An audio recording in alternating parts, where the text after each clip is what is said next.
साथियों, जैसा कि हम सबको ज्ञात है, पूरा विश्व कोरोना जैसी महामारी से आज जूझ रहा है और ये कोरोना वायरस हमारे भारत देश में भी अपने पांव जमा चुका है। हमारी सुरक्षा के लिए हमारे देश के प्रधानमंत्री आदरणीय नरेंद्र मोदी जी ने पूरे देश में लॉकडाउन किया हुआ है, जिससे हमारे देशवासियों को इस भयंकर महामारी से बचाया जा सके। मेरा आप सभी विद्यार्थियों और उनके अभिभावकों से करबद्ध निवेदन है कि इस लॉकडाउन का पूर्णतः पालन करें, अपने घर के अंदर ही रहें, अपने घर के गेट से दरवाजे से बाहर ना निकलें, अपने पड़ोसियों के पास भी ना जाएं और बहुत आवश्यकता होने पर ही घर से बाहर निकलें, लेकिन सावधानी और सुरक्षा के साथ। विद्यार्थियों, 1 अप्रैल से हमारा नया सत्र प्रारंभ हो जाता है, लेकिन इस महामारी के चलते लॉकडाउन के कारण विद्यालय बंद है और छात्रों का जो शिक्षा शुरू हो जानी चाहिए, प्रारंभ हो जानी चाहिए, वो नहीं हो पाई है। जब तक लॉकडाउन है तब तक वैकल्पिक व्यवस्था के तौर पर हम लोग ई क्लास के माध्यम से अपनी पढ़ाई को सुचारू रखें। हमारे पास भरपूर समय है, इस समय का सदुपयोग करें और अपने घर पर पढ़ाई करें। रोजाना गणित की क्लास 4 बजे से चलेगी। यूट्यूब के माध्यम से लिंक आपको सेंड कर दिया जाएगा। आज कक्षा 10 के विद्यार्थियों के लिए हम गणित का क्लास का प्रारंभ करते हैं और आज हम चैप्टर नंबर 1 वास्तविक संख्याएं, रियल नंबर्स के बारे में अध्ययन करेंगे। सबसे पहले इसमें यूक्लिड विभाजन प्रमेय का, यूक्लिड डिवीजन लीमा के बारे में हम जानकारी लेंगे। इसके अंतर्गत दिए गए किन्हीं 2 पॉजिटिव इंटीजर की धनात्मक पूर्णांक a और b के लिए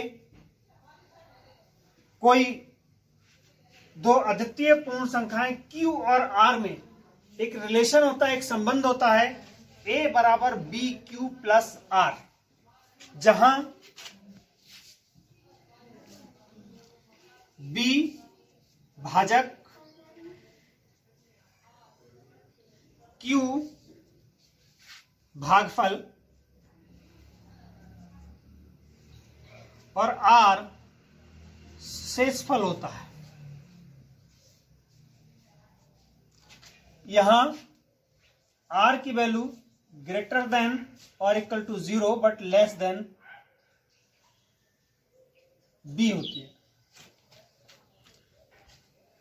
इसका उपयोग करके हम आपकी जो किताब है एनसीईआरटी के द्वारा निर्धारित पाठ्यक्रम है, उसकी एक्सरसाइज 1.1 को हल करेंगे।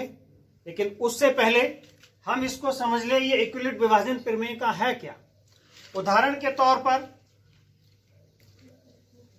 हम 4 से 13 को भाग करें,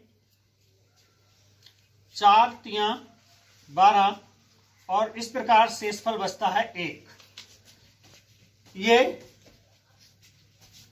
भागफल होता है, 1 शेषफल है यहां और 4 यहां भाजक है। अगर इसको हम इस रूप में लिखना चाहें, दी गई इक्वेशन के रूप में लिखना चाहें, तो a यहां जो 13 यानी कि 13 है हमारे पास, b 3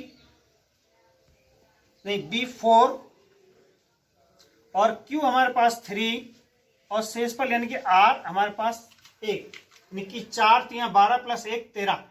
इसको b a equal to b q plus r यहां R यानी कि जो यहां 1 है, ये इसकी वैल्यू B यानी कि हमारे 4 से कम है। तो आगे जितनी भी संख्याएं आएंगी उनको हम इस इक्वेशन के रूप में लिख सकते हैं और इसका प्रयोग करके हम आगे जो हमारी बुक में एक्सरसाइज 1.1 है उसको हम उसके दिए गए जो प्रश्न हैं उनको हल करेंगे।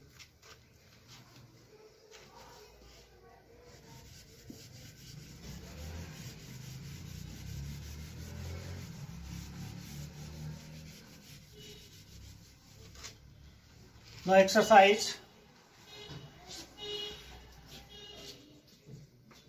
1.1 क्वेश्चन नंबर 1।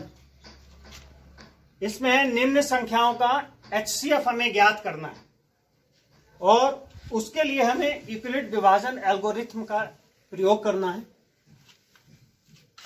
इसमें पहला है 135 और 225 यानी 135 और 225 का HCF हमको यूक्लिड विभाजन एल्गोरिथम के द्वारा प्राप्त करना है। यूक्लिड विभाजन एल्गोरिथम क्या है? इसमें हम यूक्लिड विभाजन जो प्रमेय का है उसका चरणबद्ध तरीके से हम उसका उपयोग करके अपने रिजल्ट तक पहुंचते हैं। ये एल्गोरिथम है और इसके लिए जिन दो संख्याओं का HCF हमको ज्ञात करना है, यानी कि जिन दो संख्याओं का मासा महत्तम समापवर्तक हमको ज्ञात करना है, उनमें से हम छोटी संख्या से बड़ी संख्या को भाग करना प्रारंभ करते हैं और ये भाग तब तक करते हैं जब तक रिमाइंडर हमारे पास शून्य यानी कि 0 ना आ जाए। उदाहरण के तौर पर हम 135 और 255 का HCF एल्गोरिथम विधि से ज्ञात करने के लिए हम 135 से भाग करेंगे 225 को।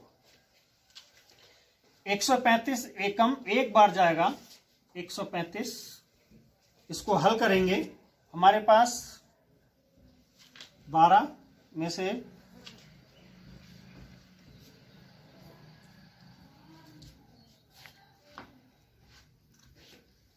9, 90 बचा हमारे पास। जो शेषफल है हमारा, पुनः इस एल्गोरिथम को आगे बढ़ाते हुए जो शेषफल है उससे जो हमारे पास भाजक था उसको पुनः भाग करेंगे, यानी कि 90 से 135 को हम पुनः भाग करेंगे और ये पुनः एक बार जाएगा। हमारे पास जो शेष बचेगा वो 45 यानी कि 45 बचेगा। अब हमारे पास जो शेषफल बचा वो 45 यानी कि 45 बचा। अभी चूंकि शेषफल 0 हमें प्राप्त नहीं हुआ है, हम इसको पुनः फॉलो करेंगे और 45 से 90 को एक बार पुनः जो पहले भाजक था उसको पुनः भाग करेंगे और ये 2 बार जाएंगे और ये 90 मिलेगा हमको, यानी कि शेषफल इस समय क्या बचा हमारे पास? 0 हमें प्राप्त हो गया। ऐसी स्थिति में जहां शेषफल 0 प्राप्त हो जाए तो उसमें जो भाजक होता है वो उन दोनों संख्याओं का HCF होता है, यानी कि यहां अगर 135 और 225 के हम HCF की बात करें तो 135 और 225 का HCF इक्वल टू 45। इस तरीके से हम और भी जो संख्याएं होंगी उनका HCF भी ज्ञात कर सकते हैं। उदाहरण के लिए एक उदाहरण में और समझाता हूं।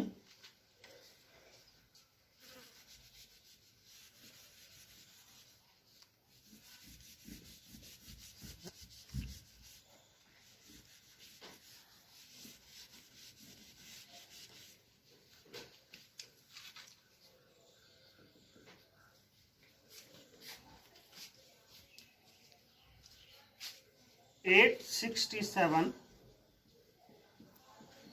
और 255 का HCF हमको ज्ञात करना है। हमें जिन दो संख्याओं का HCF ज्ञात करना है, हम देखते हैं कि उनमें से जो छोटी संख्या है उससे बड़ी संख्या को भाग करना प्रारंभ करते हैं और इसके लिए यूक्लिड एल्गोरिथम का हम प्रयोग करेंगे। और यहाँ छोटी संख्या हमारे पास 255 है, बड़ी संख्या 867 है। 255 से 867 को हम भाग करना शुरू करेंगे तो हमारे पास 3 बार जाएंगे ये, और 3 पंजे 15, 765। इसको घटाएंगे 2 0, 102 हमारे पास शेष फल बचा। जो शेष फल बचा इससे हम पुनः इस प्रक्रिया को आगे बढ़ाएंगे और 255 जो हमारा भाजक था उसको पुनः भाग करेंगे 102 से। यहां 2 बार जाएंगे, 100 204, घटाएंगे 1 5, 51 हमारे पास यानी 51 शेष बचा है। अभी चूंकि शेषफल 0 हमको प्राप्त नहीं हुआ है इस चरण, और अगले चरण में इसको हम हल करेंगे। 51 से 102 को भाग करेंगे। यहां हम पुनः जब भाग करेंगे तो हम देख रहे हैं 51 दूनी 102, और इस प्रकार शेषफल हमको 0 प्राप्त होता है। जब शेषफल हमको 0 प्राप्त हो जा रहा है यानी कि उस स्थिति में जो भाजक है वो हमारा उन दोनों संख्याओं का HCF होगा। अर्थात यहाँ 867 है, 867 और 255 का HCF 51 यानी कि 51 होगा। विद्यार्थियों, इस तरीके के और संख्याओं का HCF हम घर पे अपनी प्रैक्टिस के लिए ज्ञात कर सकते हैं। घर पे रह के बाद में बुक के माध्यम से आपको मैं ऑनलाइन आप NCERT की बुक को डाउनलोड कर सकते हैं, और नहीं तो जो व्हाट्सएप ग्रुप बनाया गया है क्लास 10th के छात्रों के लिए, उसमें एक्सरसाइज जो बुक डाउनलोड की हुई है वो आपको सेंड करती जाएगी। वहाँ से भी आप इस बुक को डाउनलोड करके ये क्वेश्चन इससे रिलेटेड संबंधित जो और हैं उनको आप अपने घर पे हल कर सकते हैं। और इस बीच में अगर आपको जो कुछ भी समझ में नहीं आए या कहीं कोई भी समस्या हो, उसके लिए जो व्हाट्सएप नंबर आपको दिया हुआ है उसमें व्हाट्सएप के माध्यम से या डायरेक्ट कॉल करके उस समस्या के समाधान भी आप कर सकते हैं। जो भी समस्या हो आप उस पर बात कर सकते हैं। अगले क्वेश्चन नंबर 2 है, दिखाइए कि कोई भी धनात्मक विषम पूर्णांक, दिखाइए कोई भी धनात्मक विषम पूर्णांक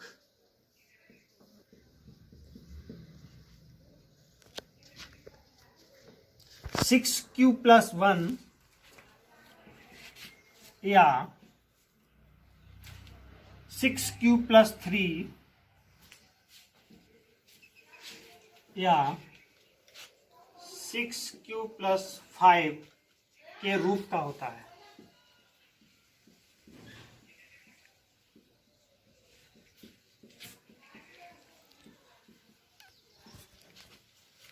जहां q पूर्णांक है।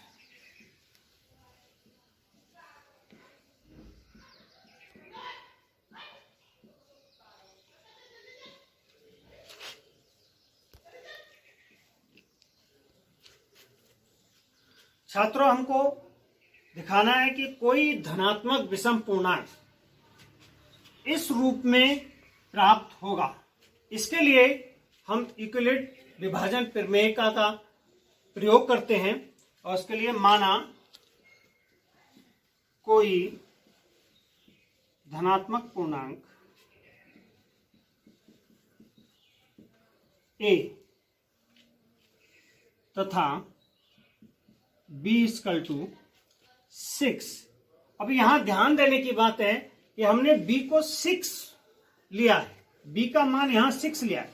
कोई धनात्मक पूर्णांक हमने a कह दिया, क्योंकि जैसा कि क्वेश्चन में दे रखा है कि यहाँ हमको कोई पर्टिकुलर संख्या नहीं दी हुई है, लेकिन धनात्मक पूर्णांक की हम बात कर रहे हैं, तो हमने कोई धनात्मक पूर्णांक a मान लिया। और 6q, जैसा कि हमने यूक्लिड प्रमेय का में पढ़ा है, bq प्लस r की फॉर्म में वो होती है, समीकरण होता है हमारा। वहां से हम इसको तुलना करें तो b की जगह हम यहां देख रहे हैं 6 है हमारे पास, इसलिए हमने b का मान यहां 6 मान लिया और उसको आगे हल करेंगे यूक्लिड विभाजन एल्गोरिथम से। हम क्या करते हैं, इस जो हमारी वैल्यू है जो हमको सिद्ध करना है, उसको हम उस प्रमेय में जो दी गई समीकरण थी उसके अनुसार लिखेंगे, तो हमें प्राप्त होगा a equal to 6q plus r।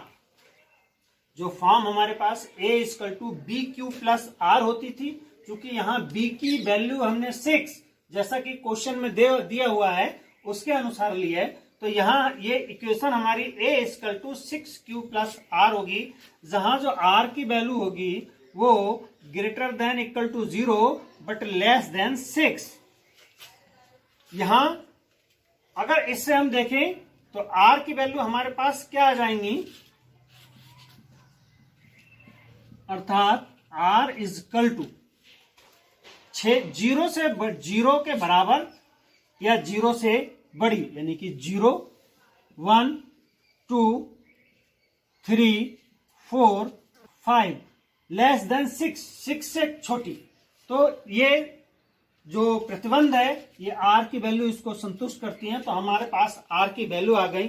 और इस प्रकार जो हमारे पास जो पूर्णांक था वो आ जाएगा a इक्वल टू, अगर हम 0 लेंगे r की जगह इसमें रखेंगे तो a इक्वल टू 6q, या a इक्वल टू 6q, आगे r की जगह 1 रखेंगे तो 6q प्लस 1, या a equal to 6q, r की वैल्यू 2 रखेंगे इसमें तो 6q प्लस 2 हमको प्राप्त होगा, या a equal to 6q plus r की वैल्यू 3 रखेंगे तो 6q प्लस 3 प्राप्त होगा, या a equal to 6q plus r की वैल्यू 4 रखेंगे तो 6q प्लस 4 प्राप्त होगा, और या r की वैल्यू 5 रखेंगे तो 6q प्लस 5। यानी कि जो r की वैल्यू हमने यहां से निकाली 0 से 5, इस जो इक्वेशन हमारे पास थी उस इक्वेशन में हमने r की वैल्यू 0, 1, 2, 3, 4, 5 रखे, तो हमें ये धनात्मक पूर्णांक a हमको प्राप्त हुआ। हमें जो सिद्ध करना है, अब हम उस पॉइंट पर पहुंचते हैं, हमें सिद्ध करना धनात्मक विषम पूर्णांक इस रूप में होता है। तो यहां से हम जैसा कि देख पा रहे हैं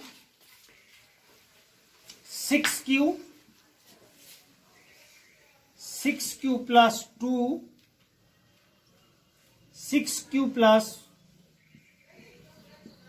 4, ये सारे पूर्णांक हमारे 2 से भाज्य हैं, हम इनको 2 से भाग कर सकते हैं, 2 से भाज्य हैं, इसलिए यह 2 से भाज्य हैं, तो ये क्या होंगे, सम पूर्णांक होंगे, सम धन पूर्णांक। इसी प्रकार 6q plus 1, 6q plus 3, 6q plus 5 2 से भाज्य नहीं है,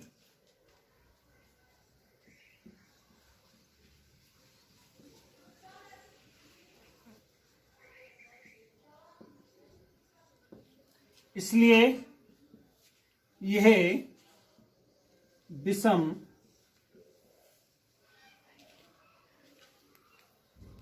धन पूर्णांक है।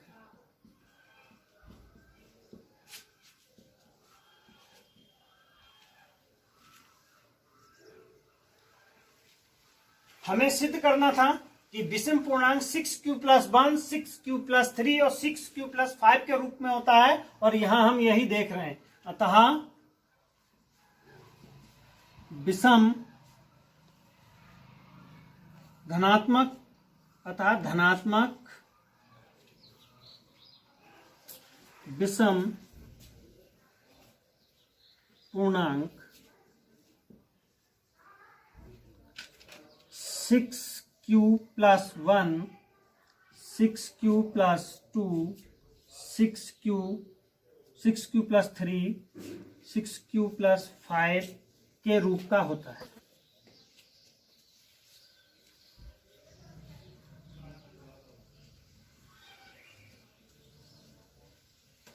जो हमें ऊपर सिद्ध करना था वही रिजल्ट हमारा नीचे आंसर में आ चुका है। इसके आगे अगला क्वेश्चन हम लोग हल करते हैं।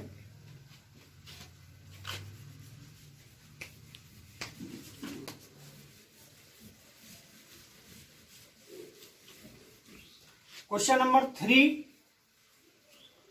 और क्वेश्चन नंबर 4, अभी दो क्वेश्चन एक्सरसाइज 1.1 में सेव है।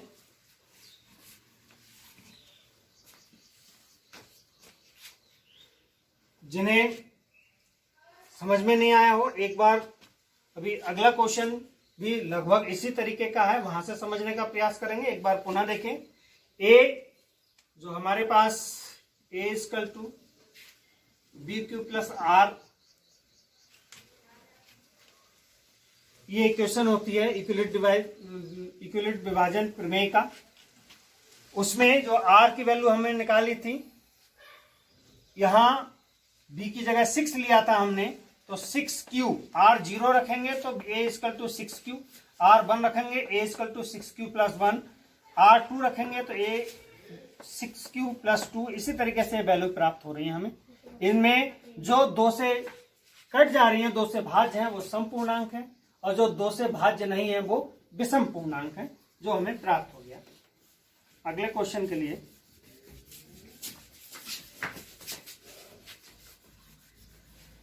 जिन विद्यार्थियों को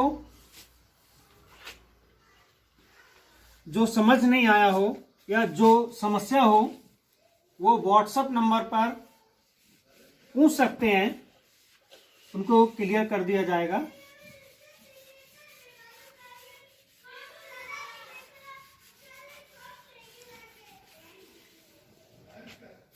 क्वेश्चन नंबर 3 है, किसी परेड में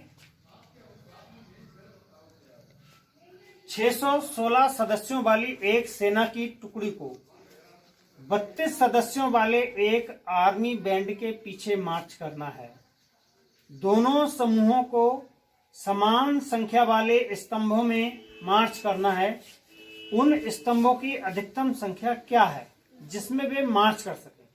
तो इसमें ऐसे सवाल हमने करे हैं कि इसका हमको HCF यानी कि ज्ञात करना है।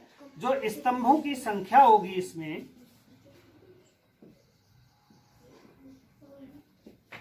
स्तंभों की संख्या 616 सदस्य थे और उनकी जो टुकड़ी बनाई जानी है वो 32 सदस्यों की टुकड़ी बनाई जानी है। तो हमें 616 और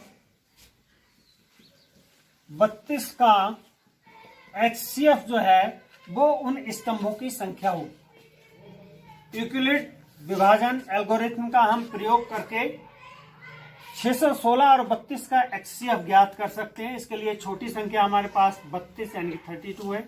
616 को हम भाग करेंगे, 32 से 616 का भाग 32 एकम 32, यहां हमारे पास 6 296। पुनः आगे हम डिवाइड करेंगे,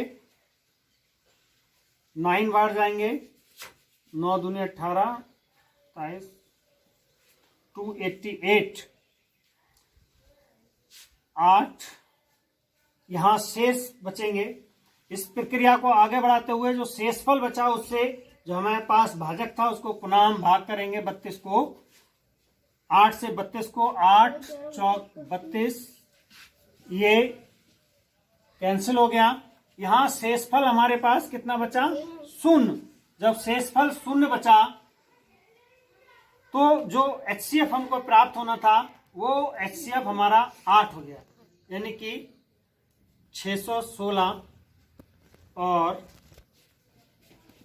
32 का HCF 8, यानी कि स्तंभों की कुल संख्या हमारे पास आ गई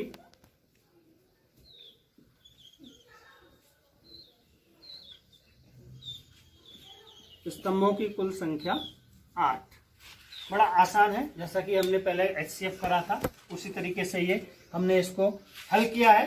एल्गोरिथम का प्रयोग करते हुए हमने HCF का मान निकाला है। अगले क्वेश्चन के लिए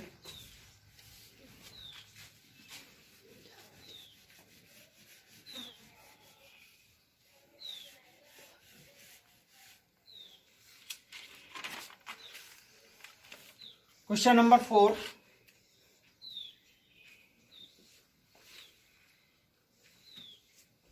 यूक्लिड विभाजन प्रमेय का प्रयोग करके, यूक्लिड शॉर्ट में लिख दिया है, विभाजन प्रमेय का प्रयोग करके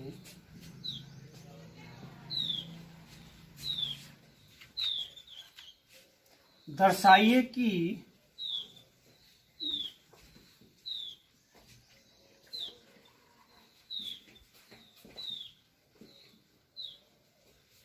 किसी धनात्मक पूर्णांक का वर्ग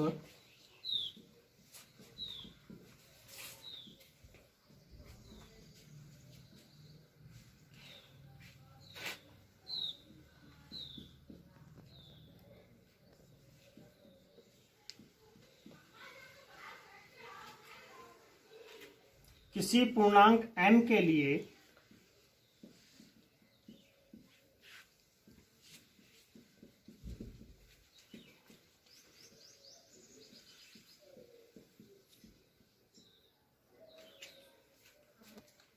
m या 3m+1 के रूप का होता है।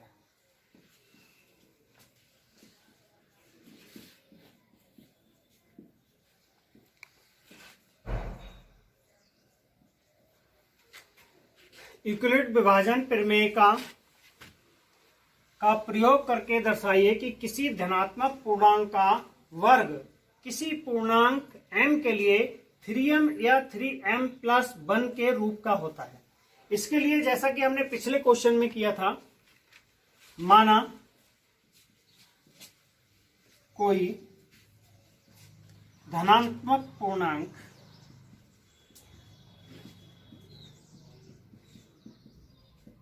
a है तथा b = 3। जैसा हमने पिछले क्वेश्चन में कहा था, हम यहां से कंपेयर करेंगे BQ प्लस R। BQ के रूप में हम देखेंगे, B की वैल्यू यहां हमारे पास 3 है, तो हम B = 3 यहां से अज्यूम कर लेंगे और आगे यूक्लिड विभाजन एल्गोरिथम का प्रयोग करते हुए हम A = इसको लिख सकते हैं क्वेश्चन फॉर्म में, A =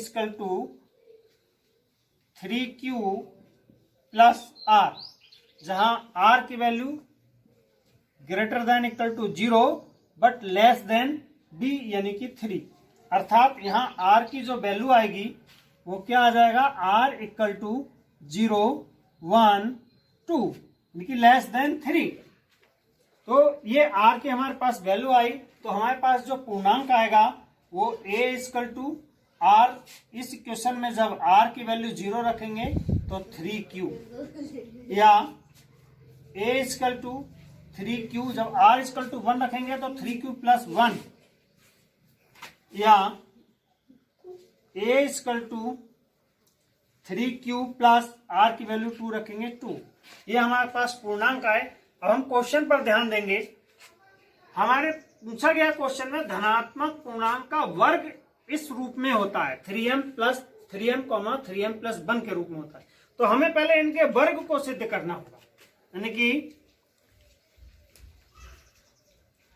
A = 3Q, अगर हम वर्ग करें A² = 3Q square A square equal to 9 square, या हम इसको लिख सकते हैं A square equal to 3 into 3 square, या A square equal to 3m, जहां m equal to 3q square और m क्या है, यहां एक धनात्मक पूर्णांक है। इसी प्रकार अगर हम लें a equal to 3q plus 1, इसका भी हम वर्ग करें, ए स्क्वायर 3q प्लस 1 का whole square, A square equal to 3q plus 1 है, ए प्लस बी के होल स्क्वायर से इसको हम खोलेंगे, फार्मूला लगाएंगे 9q square plus 6q plus 1, a square equal to 9q square को यहां हम कॉमन कर सकते हैं, 3 कॉमन करेंगे यहां से, 3q square plus 2q plus 1, या हम इसको A square equal to 3m plus 1, जहां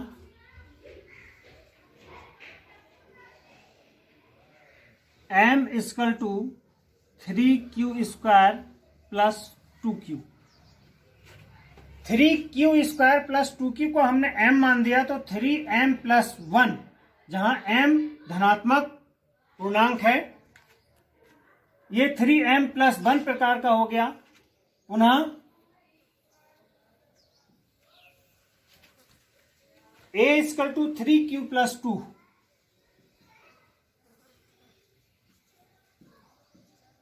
वर्क करेंगे, A square equal to 3q plus 2 का whole square, A square A plus B के होल स्क्वायर का सूत्र लगाकर हम इसको ब्रेक करेंगे, तो 9q square plus 12q plus 4, A square equal to, इसको थोड़ा चेंज कर लेंगे, 9q square plus 12q plus 3 plus 1, 4 को 3 प्लस 1 की फॉर्म में हमने ब्रेक कर दिया, क्यों, हमें जो लेके आना है, सिद्ध करना है, वो प्लस 1 लास्ट में आना है, इसलिए हमने उसको पहले ही प्लस 1 को अलग कर दिया। और अब कॉमन कर लेंगे, A square is equal to 3 common करेंगे यहां से, 3q square plus 4q plus 1 और plus 1, a square equal to 3m plus 1, जहां m is equal to 3q square plus 1, m यहां पे भी पॉजिटिव इंटीजर है। हमने देखा कि हमने a का स्क्वायर किया, 3m प्रकार का मिला, वहां की 3m प्लस 1 और 3m प्लस 1 प्रकार का मिला, जो हमें सिद्ध करना था वो हमारे पास हो गया है। अतः किसी धनात्मक पूर्णांक का वर्ग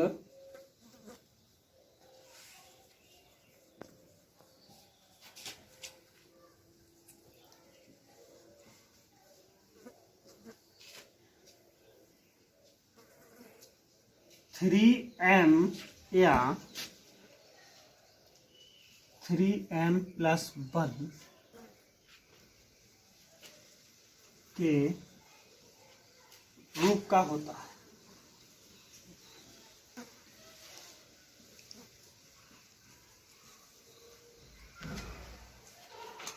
इसी तरीके से अगला क्वेश्चन है, उसमें हमको सिद्ध करना है कि इसका, जहां यहां वर्ग की बात करें, वहां अगले क्वेश्चन नंबर 5 में है कि किसी पूर्णांक का वर्ग, और उसमें है किसी पूर्णांक का घन, वहां वर्ग की जगह घन आ जाएगा, वो 9m प्लस 1 या 9m प्लस 8 के रूप में होता है। तो जिस तरीके से हमने इसमें वर्ग किया, हम वहां घन करके उसको सॉल्व कर सकते हैं, जो वैल्यू आएगी उसको m मान देंगे। विद्यार्थियों, ये आज हमने एक्सरसाइज 1.1 को यहाँ समझा है। कल इसी समय हम अगली एक्सरसाइज के साथ फिर एक साथ होंगे, और जिस किसी विद्यार्थियों को इस पूरे क्वेश्चन जो भी सॉल्व कराएं कोई प्रॉब्लम हो तो मेरे व्हाट्सएप नंबर जो कि आपको दिया हुआ है 9897171623 पर कॉल करके या व्हाट्सएप करके अपने प्रश्नों का जवाब प्राप्त कर सकते हैं। और कल एक बार पुनः इसी समय हम एक बार फिर से एक साथ होंगे। धन्यवाद।